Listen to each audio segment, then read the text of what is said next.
darkest hour, wake thy power. Welcome back. We're talking about Agatha All Along, episode 5. And we're going to get into spoilers right now. This show is pretty consistent, isn't it? All these episodes so far have been good. This is one of the shorter episodes, but it's okay. It still moved along pretty good. Like the pacing was good, and a lot happened. And I don't really mind that it was a bit shorter, like around 30 minutes, right? A little less. Okay, so let's get to it. On the Witch's Road, of course. And so we get cute little animals come out of here. I love foxes. Don't you love foxes? They're like part of my favorite animal. These are the Salem Sevens. They're coming out of here, out of the grave from where Rio came out of. And later on, like Lilia's like, hey, we left the door open. Basically, this is where they left it open. They left this grave open. They should have sealed it with some magic. Now, here's the thing about subtitles. You get to actually understand what they're whispering here, because when I watched this the first time without subtitles, I did not even pick up that they were saying anything, but they're actually saying, Agatha Harkness, find her. They gotta find her. That's what they're doing here. Really nice theater troupe here. Somebody in the comments, tell me what this is about. What is this little gem here? It's like a black crystal. Could that be a part of Rio's black heart? I don't know. Maybe it was one of the things they put down to summon the Green Witch or something. Like, I forgot. Someone remind me. But that's interesting. But she's smelling that. She's like, okay, that she's tracking them down. Because they're all animalistic, right? So they use their sense of smell for that. Lilia senses them in her sleep. One thing to notice here is that Rio and the teen don't seem to be sleeping. Rio, of course, the leading theory is that she's death personified. Death is always ready to take you. Maybe the teen was just looking out. There's always someone on guard watching to guard the rest of the coven. They got to get out of there. They got to run. She brings up the thing that Agatha did, which is kill her coven, and Rio's defensive here, so here we get the ex-girlfriend being a bit defensive of her ex, because she knows her more intimately. She's going to be more sympathetic towards Agatha than the rest. Jen calls her a creepy lurker. It's kind of like her personality on this road, right? She's kind of just been lurking in the background, but also like death lurks in the corner, waiting for you to drop one of these days. Hopefully not anytime soon. Anyways, let's not be morbid, because it's Agatha all along. We're just having some fun time here. It's a fun show. And the thing is that she didn't take care of the kids. She killed the Salem witches. We saw that in WandaVision in that flashback. She took care of those witches. She took their powers, but then their children are now the Salem Seven. They're on their way to enact revenge on Agatha for killing their parents. Let's get some brooms, the teen is like. He's saying that, and they're like, what are you talking about? That's stupid. He says Hexenbexen. So Hexenbexen is a German word. Literally means witch's broom, but it's specifically referring to like a thing that happens to trees sometimes when they get like fungal infections or something like that, where like a tuft of like branches start growing in a tree and it looks kind of like the bottom of a witch's broom, and then it's like on the branch, and so the whole tree looks like it has a bunch of witch's brooms on it. But it literally translates to hexen, meaning witch, bessen, meaning broom. The image of a witch on a broom is like a Halloweenification of witches, and it represents the domesticity of women, and it's a bad look, it's misogynistic, maybe, perhaps you might say. She says brooms have been co-opted by the holiday industrial complex. Yeah, so she's against that, and she doesn't want to do that. So the cool little thing here is that like part of the ritual is to trade brooms with your other friend for it to like have the power of flight, I guess. It's all about community of witches, and so this little ritual kind of like symbolizes that too. The idea of like, hey, you gotta work together with your witch friends. And so even Wiccan, even Billy, even the teen gets a broom here. And now it comes in whenever you see an owl, you gotta worry about that. You know, owls are not what they seem. The owl is actually one of the Salem sisters. And so they're here and they have to quickly get on those brooms and get out of there. Yippee! And this is a fun sequence. Like, who doesn't like flying? I like flying. I wish I could fly on a broom. I don't care if it's stereotypical. You can look at this as more like just like tree branches. They don't have to be brooms, you know. It's okay to be a house witch. That's fun. That's cool too. But like, you could just think of it as like a branch, you know, connect it to earth in nature, you know, not necessarily a stick to sweep away dirt and keep the house clean, you know. Maybe you can sweep the dirt into your house, you know. How about that, you know? If you really want to be a rebellious witch, you should do that. It's just fun watching them. It's lovely watching them happy flying. You know, Lilia's, you know, having a good time. She hasn't done it in centuries, she's saying, you know. And then, so here's an important little moment here. We see that Agatha takes a little peek towards Rio here. So Rio looks actually kind of nice on this broom here in the night, flying alongside me. The Witch's Road is not going to let them off that easily. They have to get grounded. So the Witch's Road takes over and brings them down to earth. It's giving me like kind of like an Amblin, you know, 80s movie vibe. And that's the perfect Halloween witch cackle there. This time, the aspect ratio doesn't change. It's still the same aspect ratio when they go in versus when they're out on the Witch's Road. Does that have any significance? Does that mean anything? I don't know. The theme of this trial is the 80s sleepover, seance, Ouija board, talk to the spirits, to ghost type of, you know, poltergeisty vibe. So they figure out it's Agatha's trial because it's the blood moon is out. That's when the veil between life and death is thinnest. Agatha is the one who's put the most people in the grave, so it's her trial.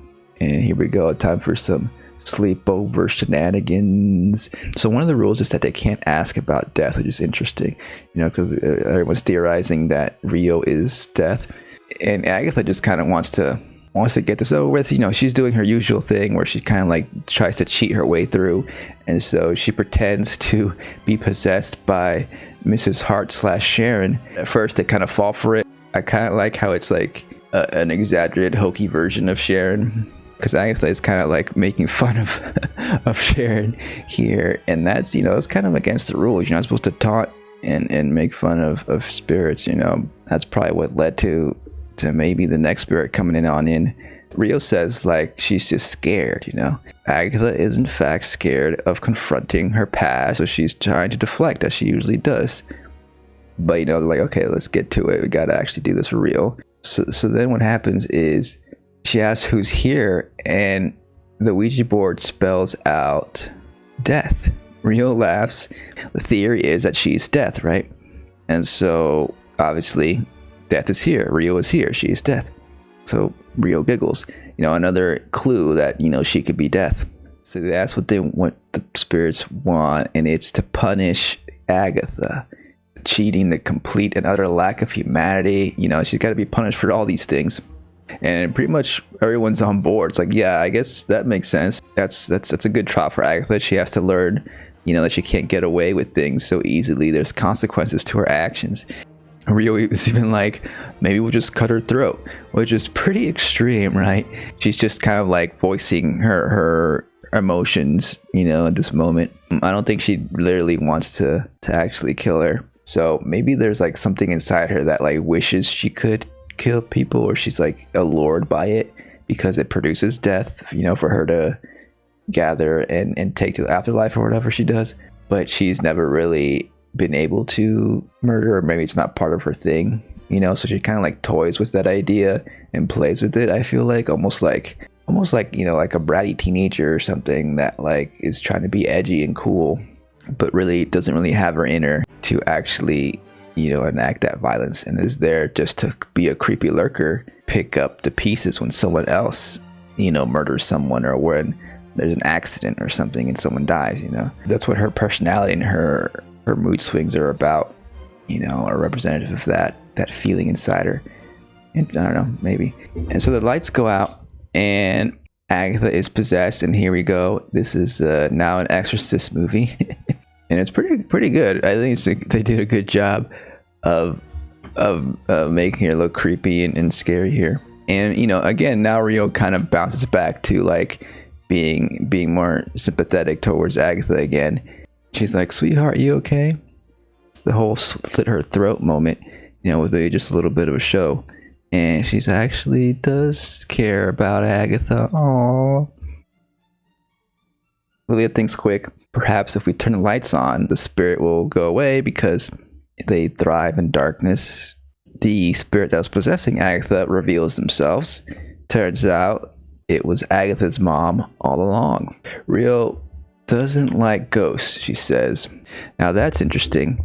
If she is in fact death, she probably would hate ghosts, right? Because ghosts remain in the living world. It's antithetical to her job as death to bring people to the afterlife.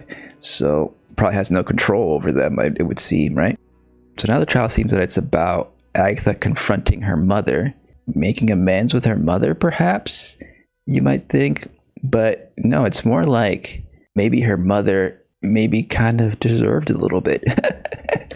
Because her mother is very hateful, towards Agatha. She feels like Agatha is inherently evil and that she should have just killed her when she was born. If she's been told her whole life that she's evil, at some point she's just going to embrace it and be like, fine, I guess I am evil.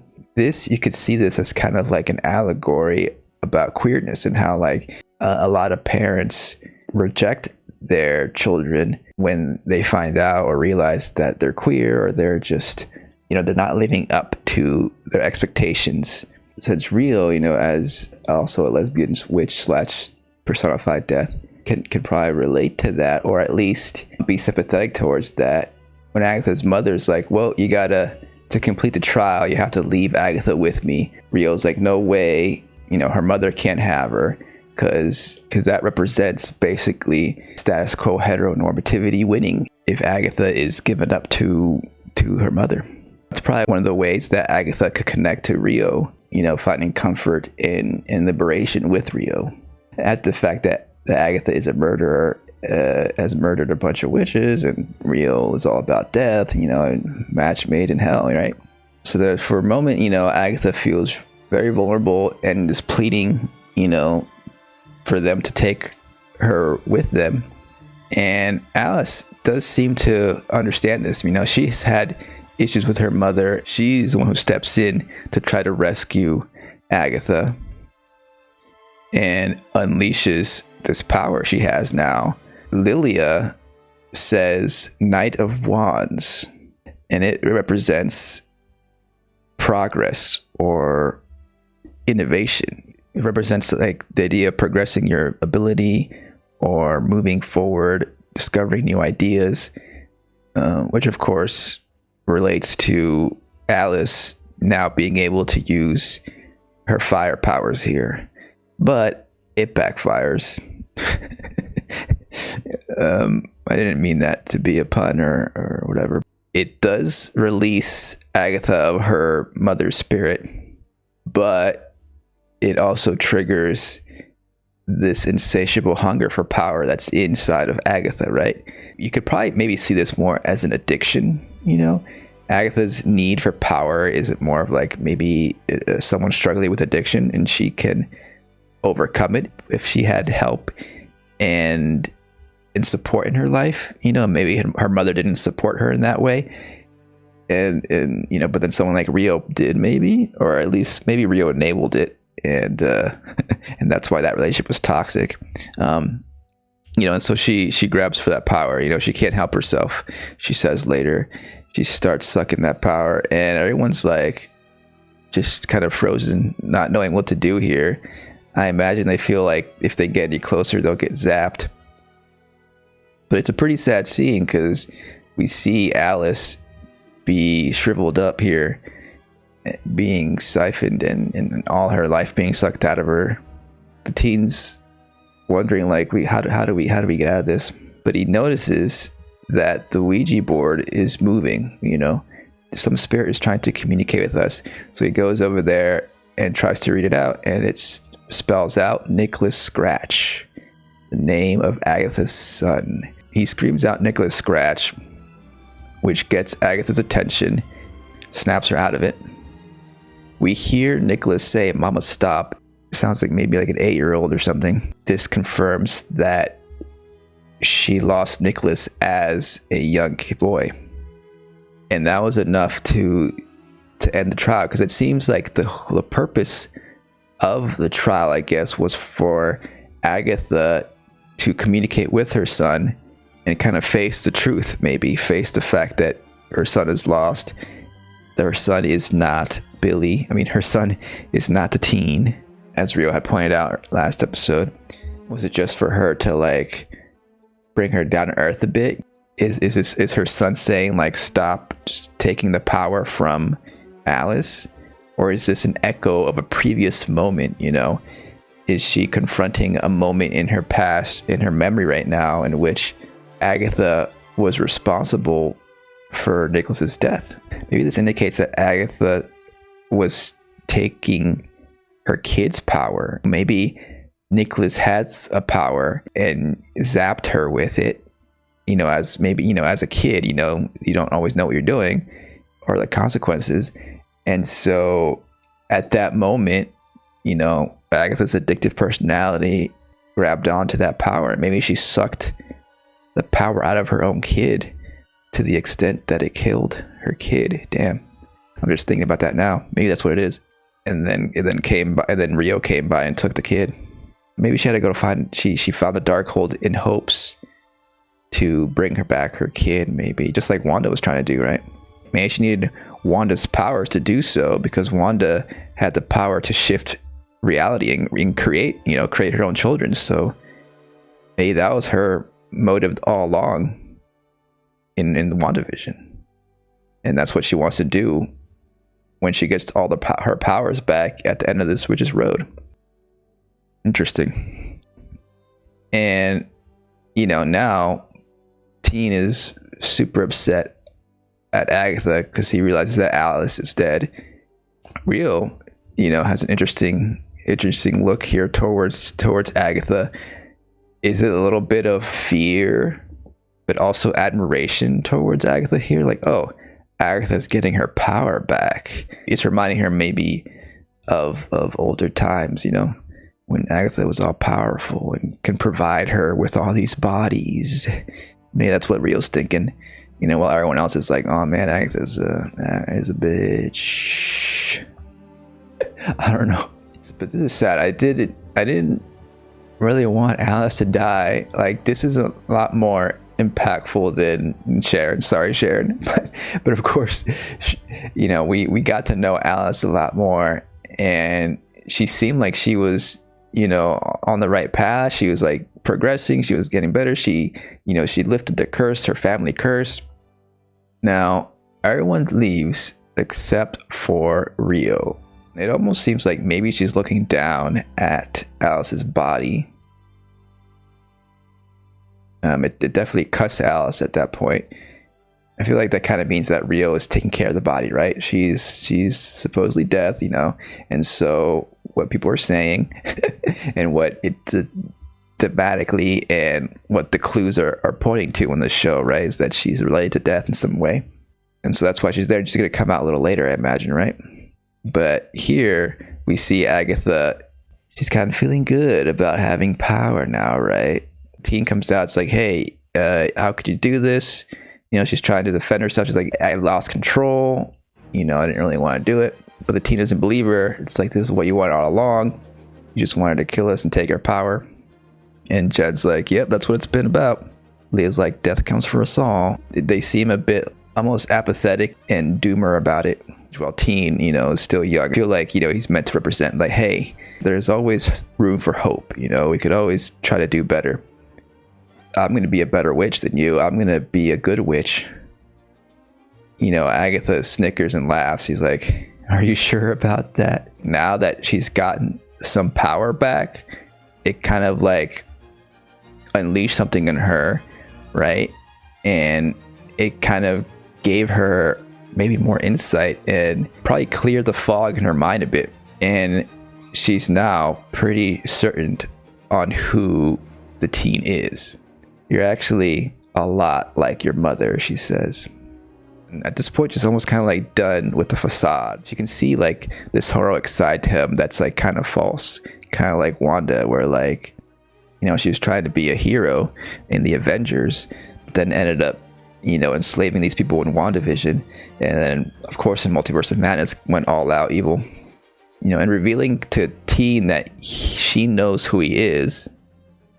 That almost like breaks the spell on Teen too, right? He's connecting the dots, and that I think is what breaks the spell. And I don't think he has the sigil on his mouth anymore. He could probably say his name, and we can see those blue sparks. The same blue magic we see in WandaVision when Billy as a kid uses the blue magic. This is a reveal. He is in fact Wanda's kid, perhaps reincarnated his spirit into this body of this teen here. And for a moment it looks almost like that, like Agatha is goading the teen on, like she did in the second episode with the other witches, trying to get them to blast her with the magic. So maybe Agatha's intentions here are for the teen to blast her so she can get his power. Billy / the teen / Wiccan is a little bit smarter than that, isn't he? He doesn't blast her. He uses power to control Jen and Lilia here, which catches Agatha off guard. He uses them to push her into the quicksand. This is purely emotional rage he's going through right now as his power is awakening. Again, the title episode, what was it? It was In This Darkest Hour Reveal Thy Power, I think it was the title episode. This is definitely the darkest hour in the show so far, right? With Alice dead at the hands of Agatha and her, you know, kind of going full evil now at this point. That brings out the power in Wiccan. And down goes Agatha. Just like, you know, what was about to happen to Sharon in the second episode, right? I feel like this is more like a portal.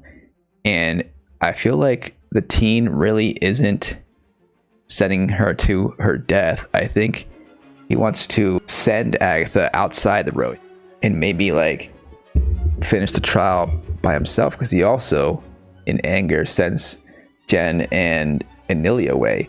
Again, Jen and Lilia represent kind of this jaded mentality that like, oh, you know, we can't really do much anything about changing the way of things. We just have to kind of accept that some of us are going to die on this road. We just got to keep moving forward. So the teen is rejecting that, and so he's pushing them away, whether it's unconsciously or not. Like in the moment where in the second episode where Sharon was being sucked into the mud, I think that was the witch's road trying to reject Sharon, because Sharon wasn't in fact the witch. She wasn't the green witch the witch's road required. So I think the witch's road was trying to get rid of Sharon, and I think, you know, by sucking in through the soil here and spitting her out somewhere else, maybe back into the real world. And so I don't think the teen is actually killing them. The teen, of course, is Wiccan. I mean, we get the reveal here that he's wearing the crown, very similar crown to Wanda's crown, to the Scarlet Witch's crown. A chilling ending here, right? Is Wiccan now like, is he an evil character now? Is he the bad guy of the series now? You know, is he perhaps possessed by something else, somebody else? Mephisto. No. What if it's the spirit of Agatha's mother? Like maybe the spirit got shot out of Agatha, but then went into the teen. I don't know. Maybe not. No, I feel like him getting his power, unleashing his power, just like switched something in him, and like this power in him is a bit overwhelming, and that's clouding his judgment perhaps, and clouding his motivations, and his emotions are real heightened here, and he's probably unable to fully control it, right? Which is what led him to to push these witches into the mud. Similar to how Agatha wasn't able to control her power supposedly when she sucked the life out of Alice. I don't think this necessarily means that Wiccan here is a bad guy. We'll have to see where this leads next time. Really, really great cliffhanger here, though. Like, really gets you hooked. Like, if you weren't hooked already on this show at this point, you're gonna be hooked, right? It's like, oh, what's gonna happen next? Because basically, this kind of like shifts the whole trajectory of the show, right? Because we were used to each episode being a trial, right? Maybe just Wiccan is gonna just keep walking forward, and he's gonna get to the end, and no more trial episodes moving forward. That'd be kind of wild, right? Like, anything can happen now, which is what makes this ending so exciting. Like, it's like I have no idea what's gonna happen next. I feel like they're gonna have a detour, and I feel like maybe we'll see, Agatha, Jen, and Lilia pop out into another universe, and they have to find their way back to the Witch's Road. Of course, the Salem 7 are still looking for them.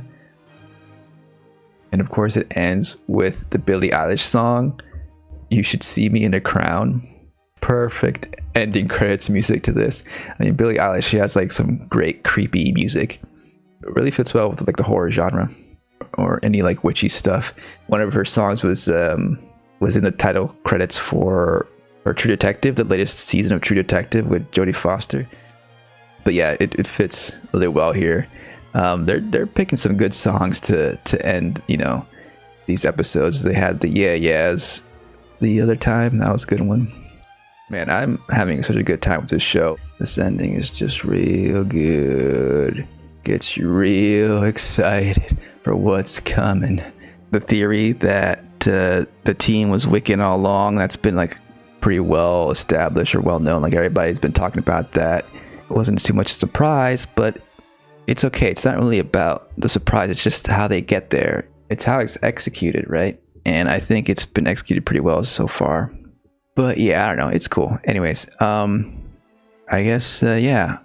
I'll see you next time under the moonlight on the Witch's Road. Bye-bye.